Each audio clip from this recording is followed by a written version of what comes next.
오건영 부부장님 어서 오세요. 어서 오십시오. 안녕하세요. 네. 예, 요즘 워낙 바쁘신 것 같아요. 그죠? 예. 신한은행에서 아마 제일 바쁘신 분이 아닐까? 저 전혀 아닙니다. 그러니까, 예. 요즘에 뭐 퀴즈 프로그램도 나가시고. 네네. 너무 부러워요. 지금 도대체 몇 번을 얘기하는지 모르겠어. 예, 아닙니다. 네. 진짜 부럽긴 부러워요. 네, 전혀 아닙니다. 거기다 대고 또 요즘에 뭐 책도 또 새로 내셨다고 들었는데. 예. 혹시 나왔나요? 아니면 나올 예정인가요? 조금 나온 지 한두 달 됐습니다. 네. 혹시 제목 한번- 인플레이션에서 살아남기라는 제목으로 넣었고요. 인플레이션에서 살아남기. 네, 그렇습니다. 네네. 예, 그 무슨 제가 알기로는 만화책 중에 아, 뭐뭐에 네네네. 살아남기라는 시리즈 네네. 있어요. 그런 애들 책, 책. 예, 있습니다. 예, 저도 예. 되게 좋아하거든요. 네네네. 거기서 제목을 좀 따오셨나요? 뭐 이제 꼭 그런 건 아닌데, 네. 근데 이제 많이 좀 비슷한 것 같습니다. 알겠습니다. 네네. 예, 여러분 인플레이션에서 살아남으시려면 우리 오건영 부장님의 따끈따끈한 신작은 아니네요. 한 달 정도 됐으니까 네네. 예, 많이들 한번 읽어보시기 바라겠고요. 사실 저는 이제 오늘 부장님 오시면 네. 여쭤보려고 너무 많이 진짜 어젯밤에 잠을 못 잤어요. 이거 여쭤봐요. 저도 여쭤보려고 지금. 예. 아니 저 여쭤보면 안 되고요. 네. 일단 저 먼저 좀 여쭤보도록 하겠습니다. 네. 사실은 이제 7월 달 아까 우리가 시장 리뷰를 했는데 뭐 나스닥 12% 오르고 네. 뭐 국내 주식도 올랐던 가장 큰 이유가 딱 하나를 꼽으라고 한다면 미국 통화 정책이 피봇이라는 말을 많이 쓰더라고요, 요즘에. 네. 사실 저는 그게 좀 익숙하진 않은데 즉 피보팅이라고 하면은 뭔가 정책의 변화. 그렇죠. 예. 그러니까 그동안 긴축 일변도로 갔다가 네. 요만큼 약간 어떤 정책 스탠스의 변화를 보여준 게 아마도 이 7월 네. 시장을 설명할 수 있을 것 같은데 네네.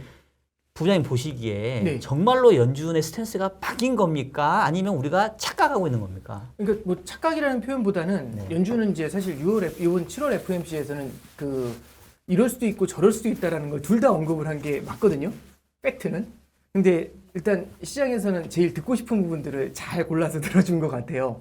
그러니까 일단 파월 의장이 이제 얘기했었던 포인트는 결국에는 이제 unusually라는 표현이잖아요. 그러니까 참 이렇게 이례적으로 높은 금리 인상이 9월에도 있을 수 있다.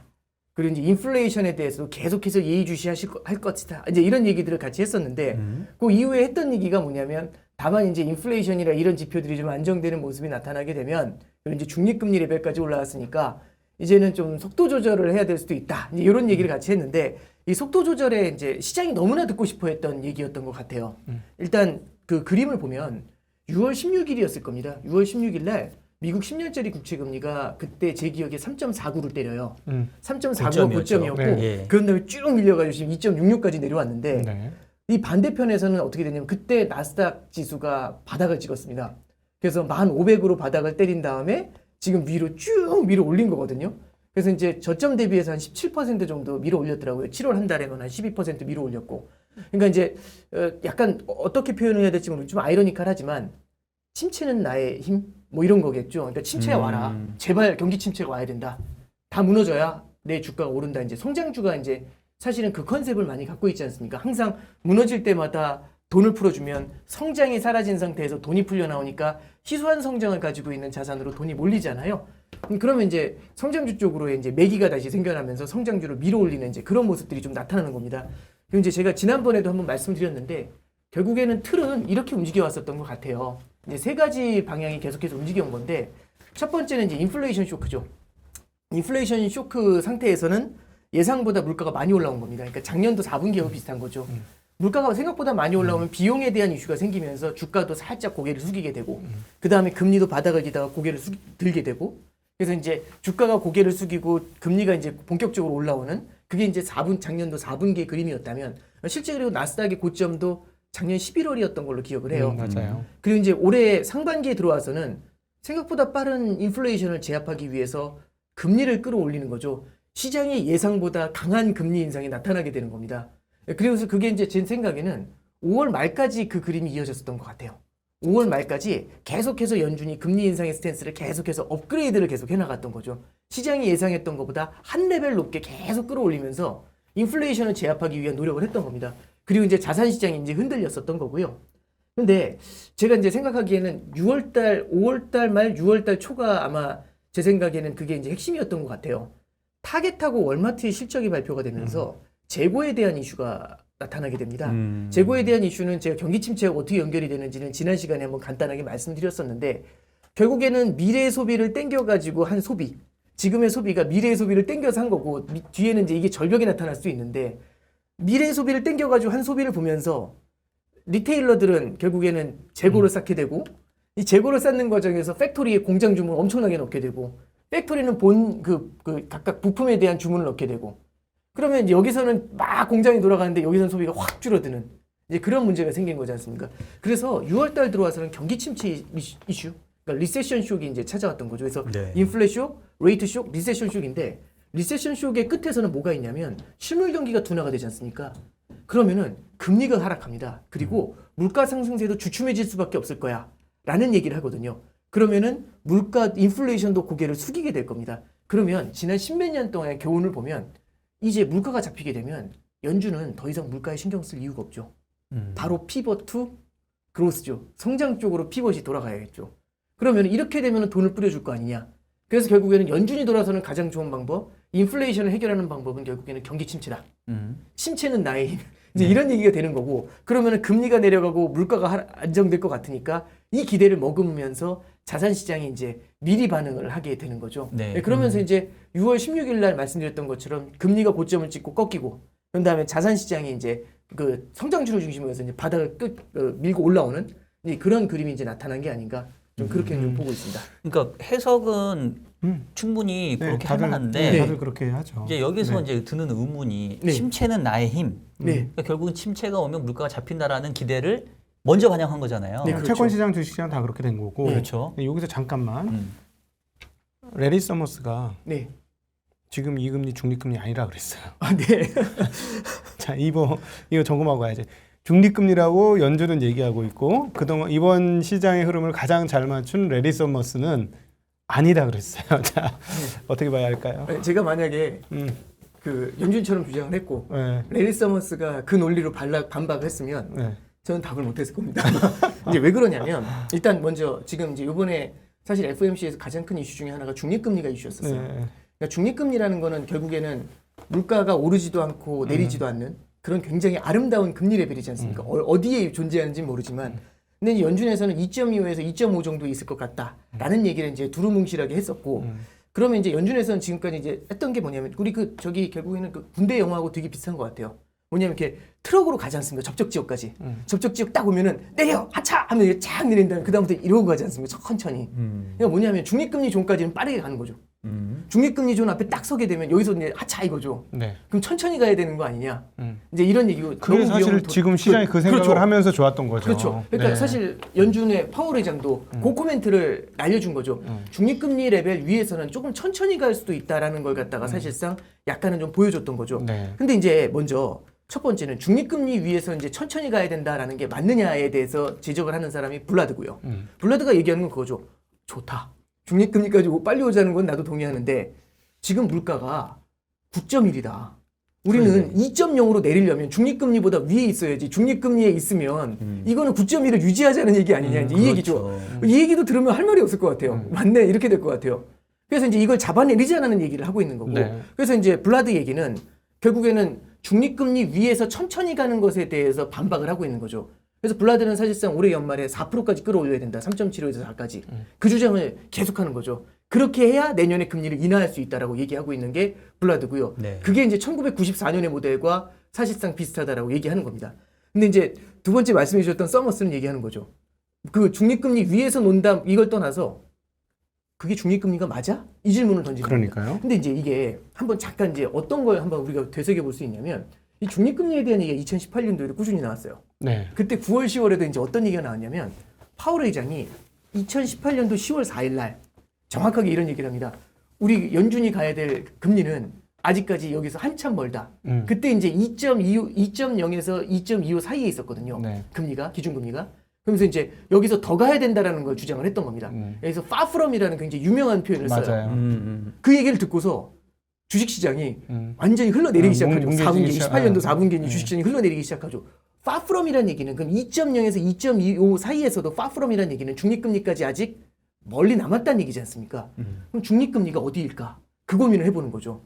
근데 이제 그 다음에 어디서 멈추게 되냐면 2.25에서 2.5 사이까지 올렸다가 네. 그 다음에 이제 다른 시장이 무너지는 걸 보면서 깜짝 놀라서 이제 네. 기준금리를 더 이상 인상하지 못하고 되돌려서 내렸던 경험이 있습니다. 그때 바로 적립금리 밑에쯤 있다고 그렇죠. 그랬었었죠. 예, 네. 그게 그러면 사실상 그때 금리의 고점이 2.25에서 2.5입니다.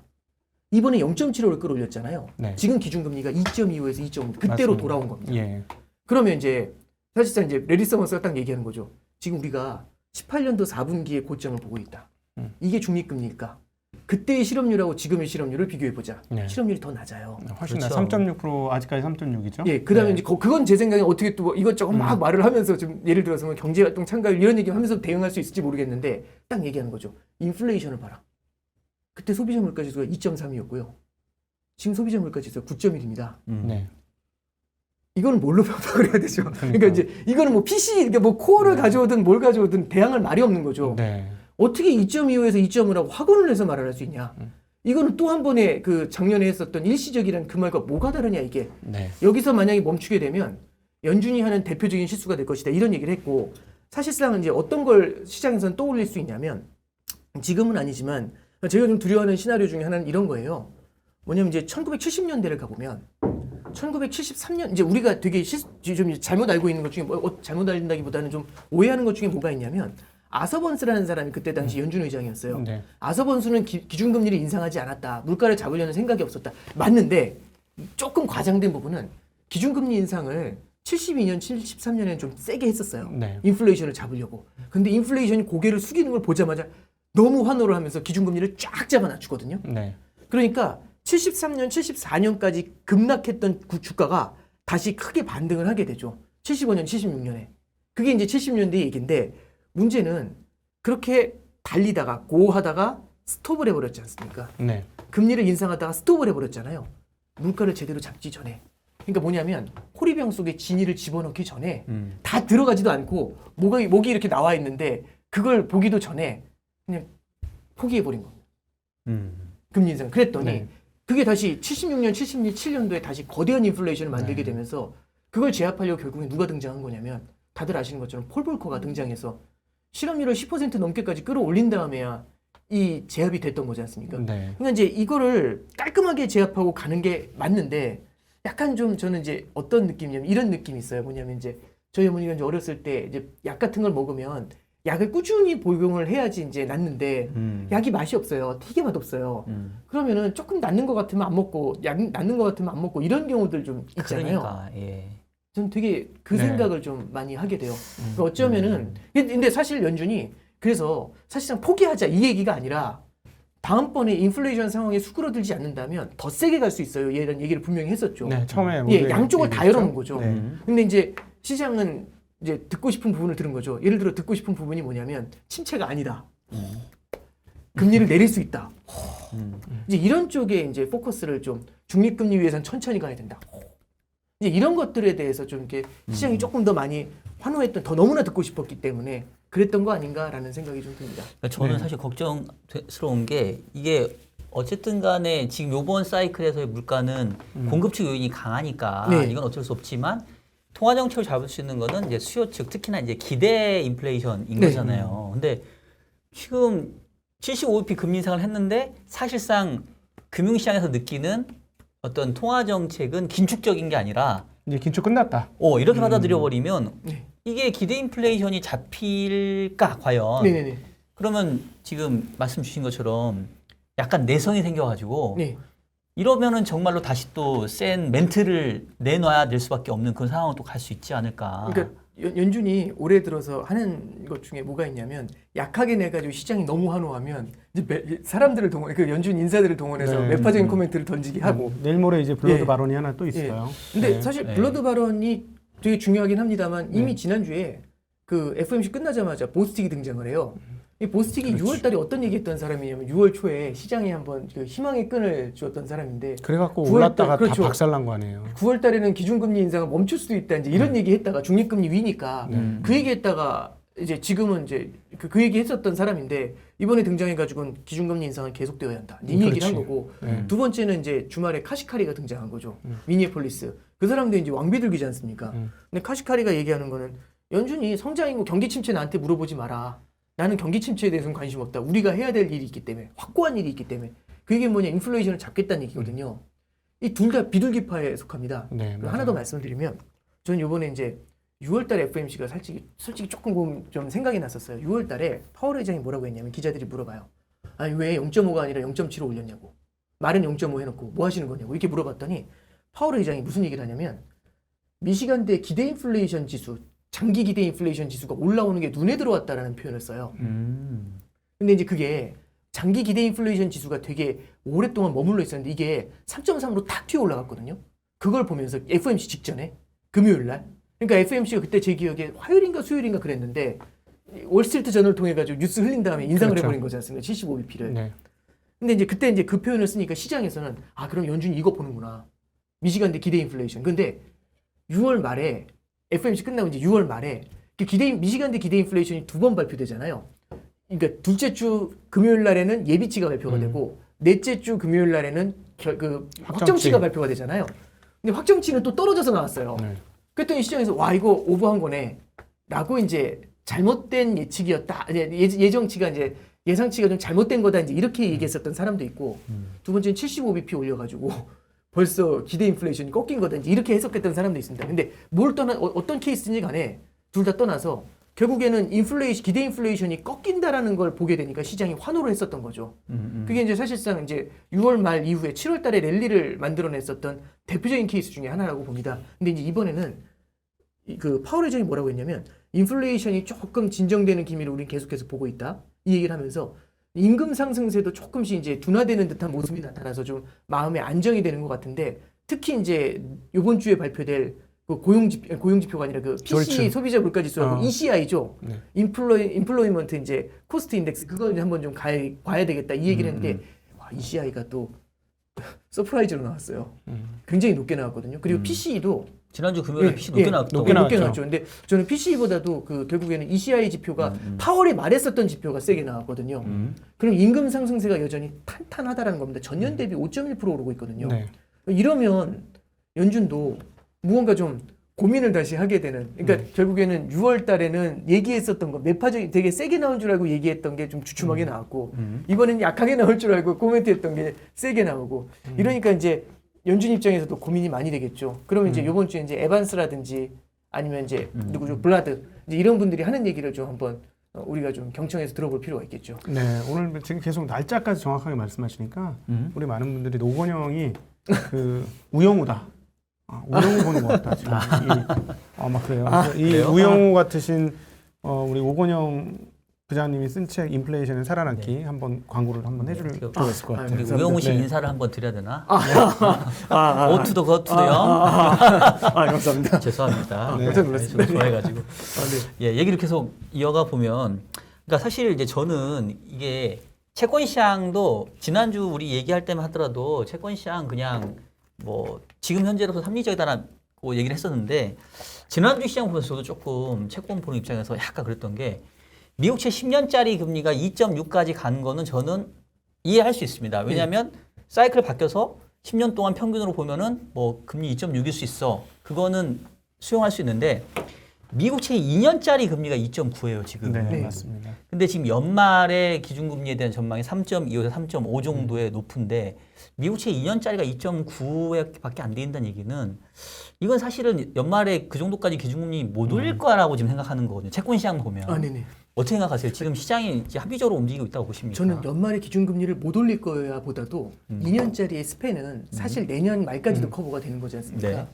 지금 시장에서는 내년 3월이면 기준금리 인하 들어갈 거야. 음. 그러니까 뭐냐면 올리든지 말든지 상관없고 올리더라도 이 레벨로 내려올 거야. 이걸 이제 그래서 이제 못 올릴 거야 보다도 오히려 올랐다가 내려올 거야. 이제 이게 더 큰 것 같습니다. 실제로 연준에서 금리 인상 확률 나오는 거 보면 내년 3월달, 1월달 FOMC가 고점이에요. 3.25에서 3.5로 고점이고 기다가 그 다음에 이제 3월달부터는 조금씩 내려오고요. 5월달, 6월달 FOMC부터는 현저하게 기준금리를 인하할 거라는 예상이 조금 그 확률이 굉장히 높아지고 있어요. 그걸 보면은 시장에서는 사실상 시나리오를 다 그려놓고 있는 겁니다. 너희들은 이렇게 갈 수밖에 없어. 내년 3월부터는 기준금리 인하에 들어가야 돼. 이제 이런 얘기를 하는 거고 이제 카시카리가 요번에 이제 나와서 했던 얘기는 뭐냐면 시장에서 왜 그렇게 해석하는지 모르겠다. 오버해서 연준이 그렇게 갈 거라고 왜 이렇게 오버해서 해석을 하느냐. 이제 이런 코멘트를 쓰게 되거든요.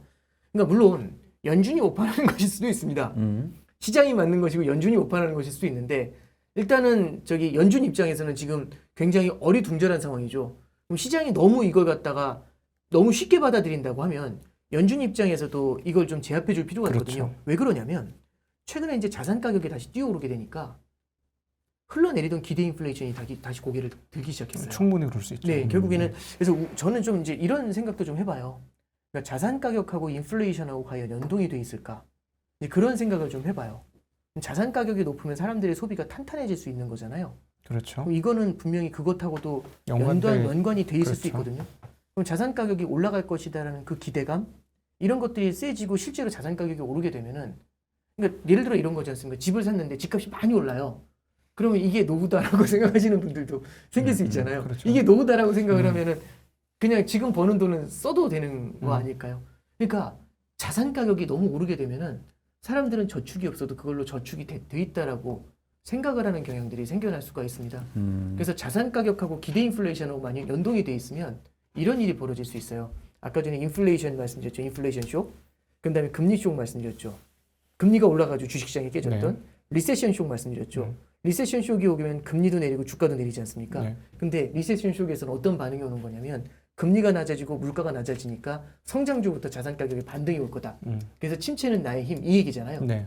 근데 성장주부터 반등이 찾아오잖아요. 그럼 기대 인플레이션도 끌려 올라가지 않습니까? 그러겠죠. 네. 그럼 다시 인플레이션 쇼로 돌아오고 그러겠죠. 그럼 이 루프를 돌아요. 음. 이 루프를 돌아요. 네. 뭐 기억하실지 모르겠는데 5월달 FOMC 한번 생각을 잠깐 해보시면 파월이 그때 뭐라고 했냐면 75bp는 테이블 위에 없습니다. 결정적인 실수를 했었죠. 그러니까. 그 말 해가지고 진짜. 이틀 연속 랠리가 나왔다가 그 다음에 어떤 생각했냐면 연준은 인플레이션을 잡으려는 의지가 없다. 이 얘기가 나오면서 그 다음부터 또 시장이 흔들렸었던 거지 네. 않습니까? 그러니까 지금 이제 저도 좀 고민해서 보고 있는 것 중에 하나가 결국엔 여기서 이제 주식시장은 기업의 실적이라는 게 있으니까 그 실적에 대한 판단은 제가 할 수는 없을 것 같아요. 근데 다만 이 매크로 환경이 굉장히 우호적으로 바뀌었다라고 지금 이제 단정하기에는 아직까지 조금 리스크가 남아 있는 거 아닌가 이제 그런 생각은 좀 해보게 됩니다.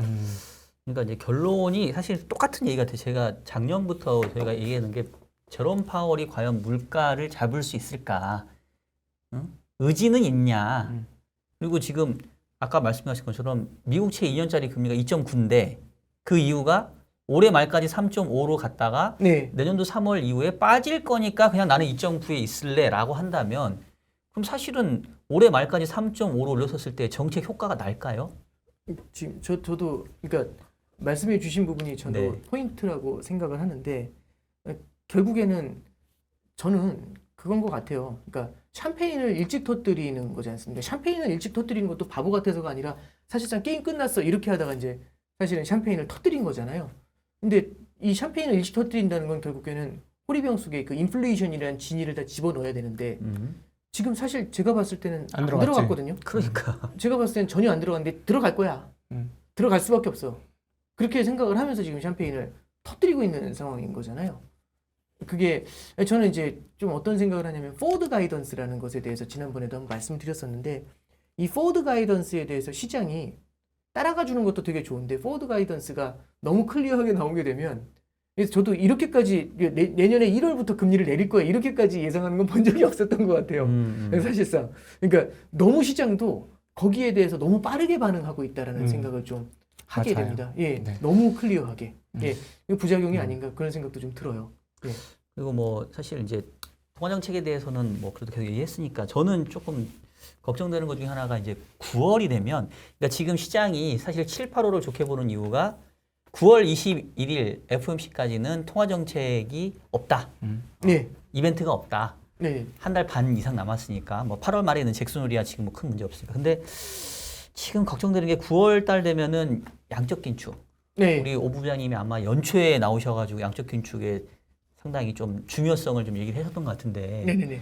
6월, 7월, 8월은 테스팅 기간이잖아요. 네, 그렇습니다. 국채 300억, MBS 175억 달러만 네네네. 들고 있는데 9월부터는 이제 국채 600억에 MBS 350억. 네, 그래서 한 달에 950억 달러가 이제 줄어들기 시작하는 본격적인 양적 네. 긴축인데 네. 아주 중요한 얘기는 과연 하죠. 이거에 대한 프라이싱이 나는 주식시장이나 다른 자산시장이 얼마나 되는지 사실 잘 모르겠어요. 저는 개인적으로 이번에 채권하고 주식 랠리의 상당 폭이 총자산이 안 줄고 있기 때문에 나타난 현상 아니냐. 전 개인적으로 그런 생각도 그렇죠. 하거든요. 심리만 긴축일 뿐이지 사실상 그렇지. 유동성은 전혀 바뀐 게 유동성이 없으니까. 아직도 네. 너무 많다. 네. 네. 예. 그러니까 이제 저기 오늘 보니까 뉴스 중에 결국에 애플이 이제 안전자산이다라는 얘기가 이제 다시 나오더라고요.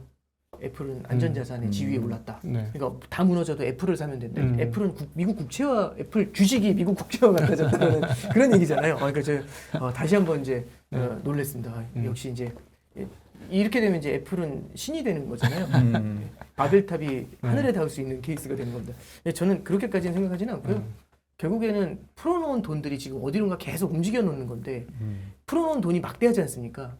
그러면은 이렇게 돈을 이쪽에서 바람을 뺀다고 하면 이게 어디론가 좀 안전한 거 조금이라도 더 안전한 데로 몰리게 마련이에요. 그러니까 네. 여기로 물이 들어온다면 이 책상 위에라도 올라가려고 버둥거릴 거지 않습니까? 조금이라도 그렇죠. 더 높은 곳으로 올라가려고 저 탁자 위에라도 매달리려고 할 테고. 네. 그러면 이제 결국에는 긴축이라는 게 나타나면 결국에는 전반적으로 다 충격을 주게 되는 건데 거기서 그래도 가장 좋은 쪽으로 돈이 몰려가다 보면 그 자산의 가격이 또 오버프라이싱이 되는 이 유동성이 빠지는 상황에서도 유동성의 힘으로 오버프라이싱이 되는 경우들도 좀 발생할 수가 있겠죠. 네. 이제 말씀해 주신 것처럼 지금 현재 기준금리 인상을 통한 긴축은 진행이 됐지만 양적 긴축을 통한 그 긴축은 사실 그렇게 강하게 진행되지는 않았어요. 그러면 이제 9월 달이 되면 이게 본격화가 될 텐데 9월 달에 이게 본격화되면서 이제 예상할 수 있는 건 뭐냐면 첫 번째는 국채 600억 달러를 갖다가 매도하는 거는 그걸 갖다 정리하는 거는 큰 문제는 안 되는 것 같아요. 네. 근데 MBS 350억 달러가 생각보다 만기가 그때 돌아온 게 별로 없더라고요. 그 정도 안 됩니다. 네. 그럼 이제 여기서 연준이 어떤 걸 발표할 수 있냐면 지금은 만기가 되는 걸 재투자하지 않고 그냥 흘러나가게 줄어들게 만들어주는 정책을 쓰고 있는데 그때는 MBS에 한해서는 매도를 칠 수 있다라는 얘기를 할 수도 있고요. 그냥 생짜배기 예, 그렇지. 아직 만기 안 된 거. 네, 두 번째는 양적 긴축의 크기를 조금 더 높일 수 있다라는 언급을 할 수도 있을 것 같아요. 왜냐하면 지금 단기 금리를 너무 빨리 끌어올리다 보니까 단기 금리하고 장기 금리의 역전이 나타나지 그렇죠. 않습니까? 이거 맞춰줘야지. 네, 그러면 역 YCC 예, 해줘야 되는 상황이죠. 그렇죠. 그러면 기준금리 인상을 천천히 가더라도 만약에 이 결국에 양적 긴축을 통해 가지고 장기 금리를 더 끌어올려주게 되면 그럼 이제 요거 갖다 어느 정도는 좀 맞춰줄 수 있는 이제 그런 흐름이 나타날 수가 있거든요. 박 박사님, 제가 요즘 채권 시장 보면서 느끼는 게 채권 시장 너무 안이한 거 아니냐. 그 연준이 수단이 없는 게 아니잖아요. 들고 있는 채권이 워낙 많으니까 그건 내다 팔면 어쩔 건데 저러지 하는 생각이 좀 있거든요. 그러니까 아마 이제 펀더멘탈하고 수급하고의 대립일 거예요. 지금 채권 금리 빠진 이유 중에 하나는 통화 정책이 내년도에 바뀐다라는 기대도 있지만 근저에는 미국 경제가 침체로 가겠네. 네. 이제 그래서 이제 위험 자산보다는 안전 자산 선호하는 부분도 있는데 오건영 부부장님 어떠세요? 예. 지금 이렇게 채권 시장에서 계속 이런 태도를 가지고 있잖아요. 네네. 근데 연준은 저는 이걸 받아들이지 않을 것 같거든요. 이런 채권 시장의 태도를 네. 어떻게 그러니까 생각하세요? 진짜 연준이 그걸 뭐 의도한다 이런 것보다도 채권 시장에서 좀 여러 가지 왜냐하면 채권 시장도 틀리잖아요. 예, 결국에는 뭐 기가 막히게 맞춘다고도 하지만 사실 뭐 작년에도 굉장히 많이 틀려왔던 거지 않습니까? 작년 2분기에도 금리가 막 주저앉아 버렸었는데 네. 전 대표적으로 채권 시장이 그때는 이제 연준을 믿었었던 그런 이제 실수를 범했었던 그런 케이스였다고 생각을 하고요. 이게 저는 첫 번째는 이제 말씀해 주셨던 것처럼 지금 채권 시장 같은 경우는 펀더멘탈하고 통화 정책을 같이 반영을 하는데 이 펀더멘탈 쪽에서는 결국은 경기 침체를 읽고 있는 것 같아요. 근데 이제 경기 침체라는 게 과연 이제 실제 어떻게 될 것인가에 대한 생각을 한번 해보는 거죠. 이게 경기 침체를 얘기할 때 연준에서는 그 얘기하는 경기 침체 안 온다. 왜냐하면 실업률이 이렇게 낮고 그렇지. 고용시장이 이렇게 뜨거운데 무슨 경기 침체냐. 이 얘기를 하거든요. 첫 번째는. 두 번째는 미국 사람들의 저축이 상당히 많아요. 네. 풀어놓은 돈이 많다 보니까 미국 사람들의 저축이 8천억 달러가 넘게 저축이 가처분 정해져 있어요. 가처분 그렇죠. 소득이 많다. 예, 그러면 이 사람들이 만약에 문제가 생기더라도 쟁여놓은 저축이 있기 때문에 소비를 일정 수준을 이어갈 수가 있거든요. 그러니까 인플레이션이 나타나고 경기 침체가 찾아오더라도 이것들로 버텨주게 되면은 경기 침체가 안 오거나 그렇지. 아니면은 마일드한 경기 침체로 끝날 수 있다 이제 이런 생각을 할 수 있는 거죠. 근데 이제 첫 번째는 모든 경기 침체를 보면 실업률이 바닥인 다음에 나타나요. 왜냐면 맞아요. 실업률이 바닥이 났다면 네. 경기가 과열이 되거든요. 그렇지. 그러면 중앙은행의 기준금리 인상 속도가 빨라지게 돼요. 네. 그리고 이제 이때는 자산 가격이 너무 많이 올라 있지 않습니까? 그렇죠. 그래서 항상 실업률의 바닥에 오게 되면은 이 실업률 차트가 이렇게 천천히 내려오다가 쭉 치솟고 천천히 내려오다가 쭉 치솟고 그러니까 주식 시장이 예. 경기 침체 전에는 항상 실업률이 바닥이었어요. 예. 당연히 그러니까 저는 그거는 조금 좀 뭔가 약간 앞뒤가 안 맞는 얘기가 아닌가 이 생각이 첫 번째 드는 거고 두 번째는 이거죠. 만약에 고용이 그렇게 탄탄하고 저축을 그렇게 많이 해서 소비를 탄탄하게 할 수 있으면 경기 침체가 안 올 수도 있지만 물가도 안 내려올 거잖아요. 그렇지.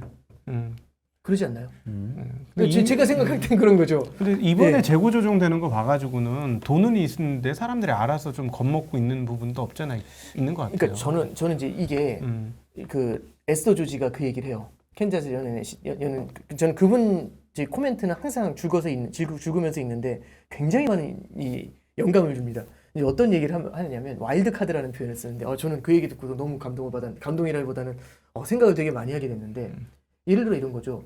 저축이 많이 있습니다. 저축이 많이 있으면 사람들은 어떻게 대응할까요? 경기 침체가 온다라고 할 때 저축이 많이 있다라면 경기 침체가 온다라고 하면 저 같은 사람은 어떻게 할 것 같냐면 안 쓰고 버틸 것 같아요. 최대한 쟁여놓고 정말 힘들 때마다 조금씩 쓰는 거죠. 그러면 경기 침체가 찾아와도 버틸 수 있는 룸이 있는 거고 나중에 끌어올릴 수 있는 이게 장기 침체로 안 가는 거죠. 또 하나는 경기 침체가 찾아와 있는 이 순간에 저축을 허물면서 돈을 쓰지 않으니까 물가가 안정이 되겠죠. 근데 이런 해석도 있어요. 저축이 워낙 많다 보니까 물가도 오르고 금리도 올려도 그냥 버티는 거죠. 이 저축을 허물면서. 네. 그러면 생각보다 침체가 늦게 찾아올 수 있죠. 네. 늦게 찾아왔는데 늦게 찾아온 침체에서는 저축이 앵꼬가 나 있죠. 그러면 쓸 수 있는 돈이 없어지는 겁니다. 그러면 인플레이션 높게 유지되고 물가도 높게 유지되는 상태에서 계속 버틴 거잖아요. 저축을 허물면서. 그럼 이제 에스더 조지가 하는 얘기가 그거죠. 여태까지 이렇게 저축이 많은 적이 없어서 어느 쪽으로 행동하게 될지 이게 인플레이션을 제압할 때 도움을 줄지 안 줄지에 대해서는 우리도 판단하기 너무 어렵다. 그래서 지금 사람들이 갖고 있는 이 많은 저축은 와일드 카드다 이 얘기를 해요. 저는 그 얘기 듣고서 연준이 이 고민을 하고 있구나. 네.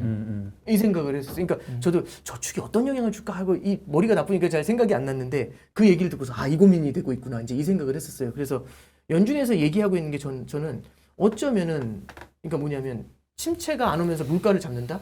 침체가 안 오는 건 가능할 수 있죠. 고용이 세고 저축이 많으니까 소비를 계속 탄탄하게 해서. 근데 침체가 안 오는데 물가는 그러면은 잘 잡히지 않을 것이고. 만약에 이게 무너져 내리면 침체가 오지만 물가도 잡히지만 침체도 찾아오는 그렇죠. 그런 케이스가 아닌가 싶고요. 이번에 파월이 했던 얘기 중에 또 하나 저는 좀 인상 깊게 봤던 얘기가 뭐냐면 결국에는 성장을 훼손시키지 않고 물가를 잡는다? 이게 쉽지 않다. 그 패스는 굉장히 좁다. 근데 뭐라고 했냐면 더 좁아졌다라는 표현을 썼어요. 더 좁아졌는데 금리를 인하하는 게 과연 가능할까? 인상하는 게. 그러니까 금리를 이렇게 마음껏 이 통화 정책을 마음껏 막 뒤집었다 올렸다가 내렸다가 막 이런 게 이게 가능할까? 그러니까 이게 결국에는 70년대 가장 큰 실수 중에 하나가 스탑앤고였거든요.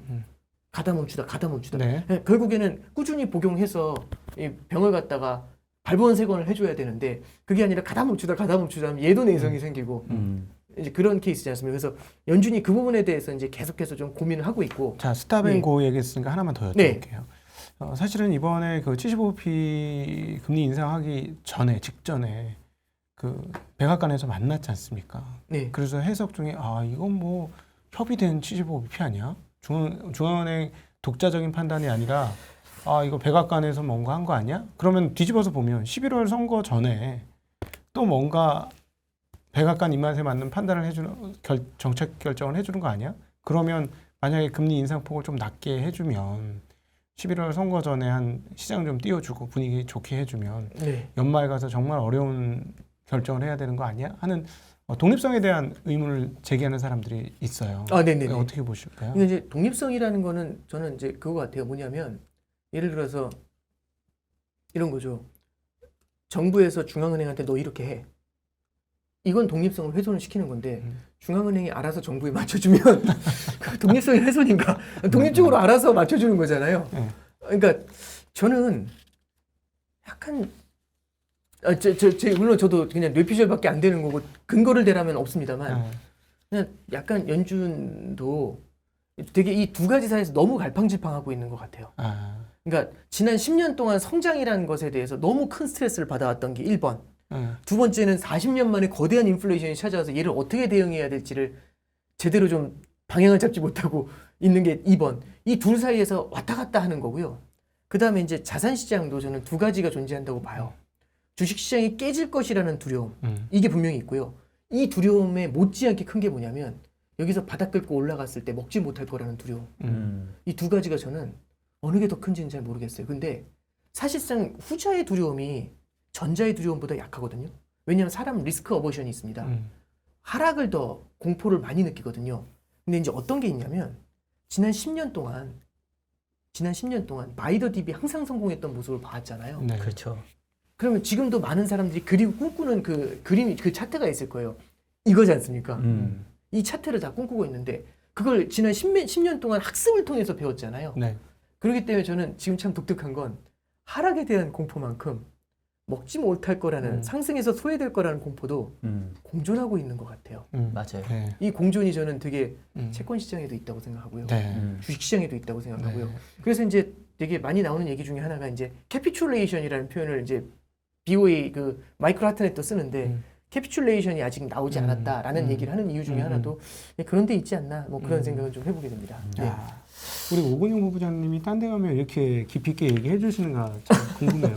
참 너무 재밌지 않습니까? 재밌죠. 네. 시간이 너무 좀 안타까울 뿐인데 가시기 전에 네네. 그래도 오늘 좀 좋은 말씀 해주셨는데 결과론적으로 제목을 네. 연준은 금리 인상 멈추지 않는다 해놓고 느낌표와 물음표를 달아주셨는데 네네. 느낌표입니까? 물음표입니까? 그거를 좀 답을 좀 주셔야 저도 그렇고 우리 시청자들도 좀 약간 속 시원할 것 같은데. 저는 아직은 멈추지 않는다고 생각합니다. 좀 더 갈 거라고 생각하고요. 네. 그리고 이제 결국에는 지금 포드 가이던스를 너무 클리어하게 준 것에 대해서 후회하고 있을 거예요. 그래서 지금 이제 포드 가이던스를 이렇게 막 흐트러 놓은 다음에 이제는 이제 데이터 디펜던시를 갑자기 전환했지 않습니까? 포드 가이던스를 너무 세게 주면 시장이 너무 예상한다 이거죠. 그렇죠. 예상을 하게 되고 그게 님브랜 험브랜은 어긋나죠. 험불하지 않은 거죠. 네네. 예, 민첩하지도 않은 거고 이미 네. 뛰어가 있는 거니까요. 예, 그래서 지금 이제 포드 가이던스에 대해서 좀 연준도 다시 한번 좀 생각을 해보는 이제 그런 고민을 좀 하게 되지 않을까 좀 그렇게 생각을 하고 있습니다. 그러니까 제가 보기엔 그래요. 한마디 덧붙이자면 이게 기대했던 예상했던 정책은 결코 그 효과를 낼 수가 없거든요. 네. 지금 좀 그렇죠. 예, 네. 약간 저는 오히려 조금 이게 오히려 자기 패를 스스로 좀 좁혀버린 것 같아서. 오히려 QT를 빨리 해야지 되지 않을까 하는 생각도 들고. 네. 알겠습니다. 아유, 여러분 오건영 부부장님 이렇게 말씀 쭉 나눠서 좋았는데 너무 짧아서 아쉬우셨죠. 예. 매달 첫 번째 주 월요일 날 저희랑 함께 해주시니까 또 오 부장님 다음 네. 달에 뵙도록 하겠고 다음 달 너무 기니까 혹시 중간에 조금 이벤트 있으면 알겠습니다. 그때 한번 나와주세요. 여러분들이 구독과 좋아요를 많이 열렬히 해주시고 네네. 좋은 댓글이나 이런 걸로 많이 남겨주시면 네. 아마 그 연합인포맥스에서 못 견디고 또 추가 편성을 하지 않을까. 네. 저희들도 호출하고 네. 그러지 않을까 싶습니다. 알겠습니다. 자, 여러분 인플레이션에서 살아남으시길 바라면서 우리 오건영 부장님 보내드리도록 하겠습니다. 예, 고생하셨습니다. 네, 감사합니다.